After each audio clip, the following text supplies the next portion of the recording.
So today I will demonstrate the use of the X3 series step-up platform from Titan.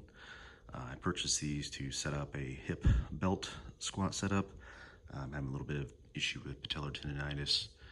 I didn't really want to purchase a Rogue setup, so purchased two of these platforms, and I've got a Spud Inc. Cable set up to use along with it. Seems to work fairly well. I'm going to demonstrate use today of how I set it up. I did have to modify these step-up platforms slightly just because I have a stringer that is attached to the wall kind of at an opposition where the actual step-up platform needed to attach. So I cut out a 2-inch hole there. Same thing on the other side. And then I'm using these Spud Inc. Cables and systems, top and the bottom, which seems to work pretty good.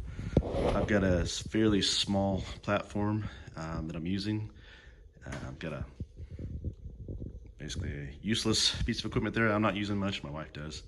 But yeah, I'll show how this works, and then we'll discuss a little bit more after.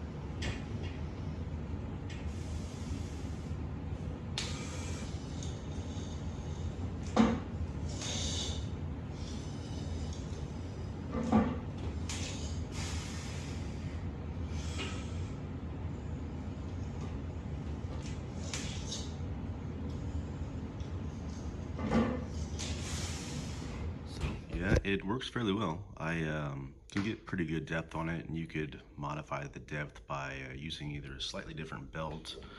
I think maybe Rogue makes one that's adjustable, or you could use a slightly different carabiner. But overall, I'm able to do belt squats with a moderate load. I'm using this as an accessory along with my normal squats, front squats, deadlifts, and such. I think the one thing that you do need to account for is that on my setup, I'm using a kind of a fold-out rack, so there's going to be a little bit of movement. But on a more stationary rack that's maybe attached to the ground, there won't be any movement with that. But overall, I'm pretty happy with this specific setup. You can also use these to actually do step-ups with weight, which I have been doing that as well. But yeah, I hope this helps someone. Kind of using these more of in a MacGyver-like setup. Not really as they're intended, but it does work. But I'm gonna sign out here, but hopefully it helps. Have a good one, bye.